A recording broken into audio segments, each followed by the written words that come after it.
May Calloway offered a dusty rider a cup of coffee on a September afternoon in 1873. He sat down on her porch steps. He drank the coffee. She went inside to refill the pot. When she came back out, she expected to find an empty cup and an empty porch. He was still there. He was still there the next morning, and the morning after that, and for 11 years after that. The town of Denton had opinions about that. The town of Denton always had opinions. What the town of Denton never had was the whole story. This is the whole story. This channel tells the stories that small towns got half right and history forgot entirely. Subscribe now. You need to hear what Denton never knew. North Texas, 1873, 8 years after the war ended, and the land was still deciding what it wanted to be. Denton was a town of 600 people with a courthouse, 2 churches, a general store, and the particular social architecture of a place that had been through enough to be cautious about strangers. May Calloway was 43 years old. Her husband Thomas had died of fever in 1869. He had left her 40 acres, a house that needed the roof reshingled, and a reputation in Denton as a woman who managed her own affairs without asking anyone for help. That reputation was accurate. She raised cattle, kept a garden that produced more than she could eat and less than she ever charged anyone for. She was not lonely. She was specific about the distinction. Lonely was something you were when you needed people around. May needed people the way she needed rain. Enough was enough. Too much made the ground soft. The September afternoon the rider came. She had been patching fence on the south side of the property for 3 hours and was thinking about coffee. She saw him coming from half a mile out, moving slow, the way men move when the horse has had enough and the rider has had more than enough. He was 40 years old, give or take. Hard to tell because the road had put years on him that weren't in his age. He stopped at her gate, took off his hat. "Ma'am," he said, "I wonder if you have water for a horse." May looked at the horse first, then the man. The horse needed water, the man needed everything. "Pumps around back," she said. She went inside, made coffee by the time he'd watered the horse, and walked to the porch. She had 2 cups. She handed him one without being asked. They sat in the particular silence of the Texas late afternoon, the kind of silence that isn't uncomfortable because the land itself is loud enough. Wind, cattle in the north pasture, a bird she had never learned the name of. He drank the coffee the way a man drinks something when he hasn't had it in long enough that the taste is a physical event. It was a skill she had developed over 43 years of being a woman in a world that noticed being watched. She didn't know his name yet. She noticed he hadn't offered it. She noticed he wasn't wearing a gun. She noticed his hands, not the hands of a man who had been idle, but not the hands of a man who had been doing what most men did out here, something else, something she couldn't place. She went inside for more coffee. When she came back, he was still there. She sat back down, refilled his cup without asking. The afternoon moved to evening. "You heading somewhere?" she asked. He thought about it. "I was," he said. "And now?" she asked. He looked at his cup. "I'm not sure," he said. May nodded, accepted it the way she accepted weather. She let him sleep in the barn. In the morning she made breakfast. He fixed the section of fence she had been patching the day before. He didn't ask. He just fixed it. All of it. By noon it was better than it had been when Thomas was alive. His name was Robert Kane. He gave it on the second evening the way people give their name when they've decided you've earned it. He had come from Tennessee, not recently. 8 years on the road is not recently. He'd worked cattle in Kansas, surveyed land in New Mexico for 2 seasons, spent a year doing something in Abilene he described as bookkeeping, which May understood to mean something that was mostly bookkeeping. "What are you trained for?" May asked. He was quiet for a moment. "Teaching," he said. May looked at him. "And you've been doing cattle drives and land surveys for 8 years, she said. "Yes," he said. She didn't ask why. She recognized the particular shape of a man who had walked away from something and hadn't yet found anything worth walking toward. She had seen it before, in the mirror, in 1869. What she didn't know yet was what he was carrying. Not literally, his saddlebag held the usual, but a man 8 years on the road for no reason she could identify was carrying something. She had learned in 43 years that some things took their time arriving. The days that followed settled into a pattern. Robert worked, May worked. They ate at the same table. They talked enough and not more. He was useful in a way that surprised her. Not just the fence. He reshingled the section of roof that had been soft since Thomas died. He found the problem with the well pump that 3 men from town had told her would require replacement. It required a 15-cent part in 20 minutes. May watched him fix it. "Where did you learn that?" she asked. "My father was a carpenter," he said, among other things. May filed that carpenter's son, teacher, 8 years moving. The list didn't add up to a picture yet, but she was patient. She had been patient with the land for 4 years. She could be patient with a man. 2 weeks after Robert Kane arrived, May rode into Denton for supplies. She had done this every 2 weeks for 4 years. The routine was the same. The reception was not. 3 women found reasons to be in the general store at the same time. This had not happened before. The questions were polite the way questions are polite when what they want is not the polite answer. Who was he? Where did he come from? How long was he staying? May answered what she chose to answer. His name was Robert Kane. He had helped her with some repairs. She wasn't sure how long. What she didn't say was louder than what she said. The women of Denton had excellent hearing for what wasn't said. May bought what she needed, rode home, told Robert the town knew. "They always know," he said. "Was that a problem?" May thought about it. "Not yet," she said. More weeks passed. The pattern became permanent in the way that things become permanent when 2 people stop treating them as temporary. Robert built a proper room onto the back of the barn. May didn't comment on that. In Denton, men who had known Thomas Calloway had things to say about a stranger living on Thomas Calloway's land. They said them to each other, not to May. One man tried, Reverend Howell, who had presided over Thomas's funeral and felt this gave him certain standing. "May," he said, "there's concern in the community." "I know," she said, "there's always concern in the community about the propriety of—" "Reverend Howell," May said, "I am 43 years old. I have farmed this land alone for 4 years. I have never asked the community for anything. I don't intend to start." Reverend Howell did not have an answer for that. Nobody did. May went home, made coffee, sat on the porch with Robert. The town drove past occasionally, noticed, had opinions. May and Robert drank their coffee. 6 weeks after he arrived, Robert rode into Denton alone. He came back with a box of books. May looked at the box, at the titles, primers, arithmetic, a grammar text. "You're going to teach," she said. "Not a question." "I heard there's no school teacher in Denton," he said. "There hasn't been for 2 years," May said. He sat down at the table. May made coffee, and for the first time in 6 weeks, Robert Kane told her the whole thing. He had been a school teacher in Tennessee for 6 years. He had been, by most accounts, a good one. In 1865, after the war, the school had been burned, not by accident, by men who had decided that what Robert had been teaching was the wrong kind of education, for the wrong kind of children. Robert had argued with those men. That argument had ended his tenure in Tennessee and begun 8 years of moving. May listened. When he finished, she was quiet for a long moment.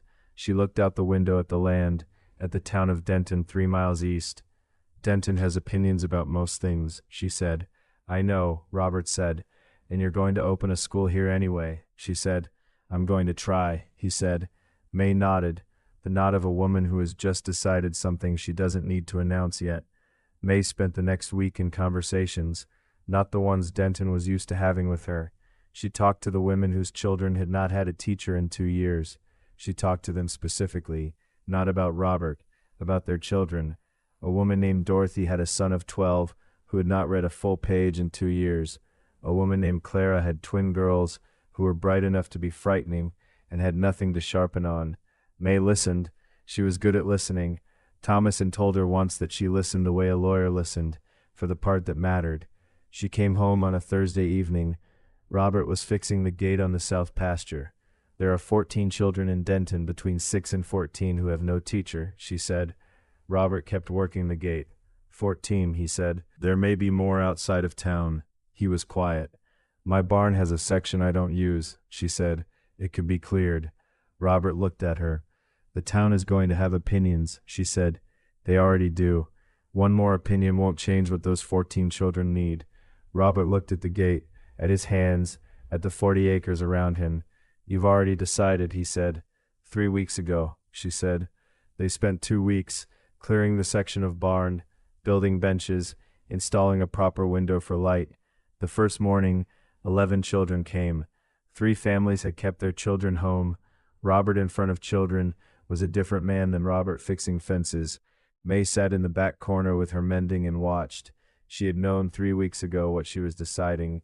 She had known before that. Denton processed the news the way Denton processed all news, in 2 camps. The camp that thought 14 children getting an education was more important than where the teacher slept was led quietly by Dorothy, whose 12-year-old son had read his first full page on the 3rd day of school.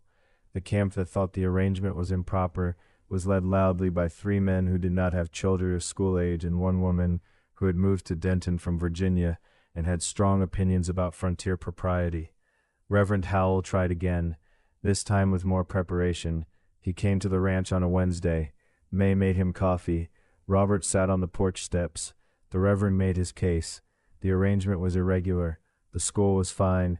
The arrangement was not. May listened with the courtesy she reserved for situations she had already decided. Reverend, she said, the school has been open for 4 weeks. 11 children are learning to read.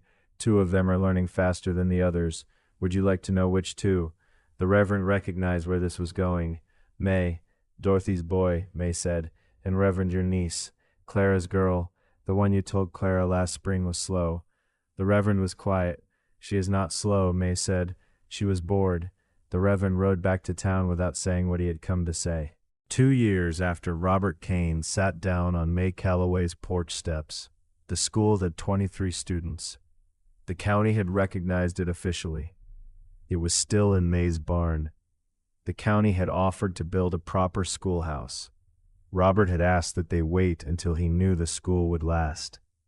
May watched them come every morning from her porch. The same coffee, a different view. Denton had largely settled its opinion by then, not unanimously. It was never unanimous.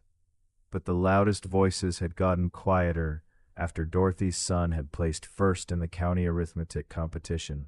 What the town never forgot happened on a Tuesday afternoon in October of 1875. A man came to Denton from Austin, a county education official, conducting assessments of frontier schoolhouses. He walked into May's barn school unannounced, sat in the back, watched Robert teach for 40 minutes. He said nothing, took notes, left. 6 weeks later, a letter arrived, addressed to Robert Kane, the Calloway Ranch, Denton County. Robert read it at the table, then he handed it to May. The county was requesting that Robert Kane's methods be documented for replication in 3 other frontier schools. May folded the letter, handed it back. Replication, she said. Robert said nothing. He didn't need to. May got up to get more coffee, the same pot, the same porch, and Denton, driving past on the main road 3 miles west, saw exactly what it had always seen. A widow and a dusty rider on a porch, with coffee, and no explanation that fit the shape of what it actually was. 11 years after the September afternoon, May handed Robert Kane a cup of coffee. Denton had a proper schoolhouse, built by the county, named after no one in particular. Robert still taught in it. He had been offered positions in Austin twice, Dallas once. He had declined all 3 without much deliberation. Denton still had opinions about the arrangement, softer opinions. The loud voices from 1873 had mostly quieted with time and deaths and the particular social forgetting that happens when a town grows past its own history. May was 54, still working the 40 acres, still making coffee at the same time every evening. Robert came home from school on a Thursday in April, sat on the porch steps, the same steps. May handed him a cup. He looked at it, then at May. Same coffee, he said. Same pot, she said. What the town never understood in 11 years of watching was that it had been seeing the answer the whole time. A woman had offered a cup of coffee to a man who needed it. He had stayed, not because of the coffee, not because of the land, not because of the school, because of the particular quality of a person who offers without calculating, who makes space without demanding it be filled, who sits in silence without needing it broken. Denton never forgot, because Denton never quite understood, and things you don't understand you remember longer. There is a version of this story that is a love story. It is a love story, but that is not all it is. 23 children learned to read in May Calloway's barn. Dorothy's son became a lawyer. Clara's girl, the one they called Slow, became the first woman to run a business in Denton County. None of that happens without a cup of coffee offered to a dusty stranger on a September afternoon. None of it happens without a woman who knew when to ask questions and when to just refill the pot. Robert Kane had been 8 years on the road looking for a place that felt like a reason. He found it on a porch in Denton, Texas. Not in the land, not in the school, in the particular way May Calloway listened. Like what you said mattered, like what you didn't say mattered more. The town of Denton spent 11 years trying to understand the arrangement, what it was, what it meant, whether it was proper. May never explained it, not because she was hiding something, because the thing itself was simple, and simple things don't require explanation. She had been alone, he had needed a place, she had coffee. Sometimes the most important thing you do in your life is offer something small to someone who needs it, not because of what it might become, not because of what they might do with it, just because they needed it, and you had it. And then you get out of the way and let it be what it is going to be. May Calloway knew that. The town of Denton took 11 years to half learn it. Some things take longer. Some things you never learn from watching, you only learn from doing. Every day on this channel, another story from the frontier where the smallest gesture changed everything. This story is a work of fiction, inspired by the spirit of the Texas frontier. If it stayed with you, subscribe. Tell us in the comments, what small thing has someone done for you that changed the direction of everything? The next story is already on your screen.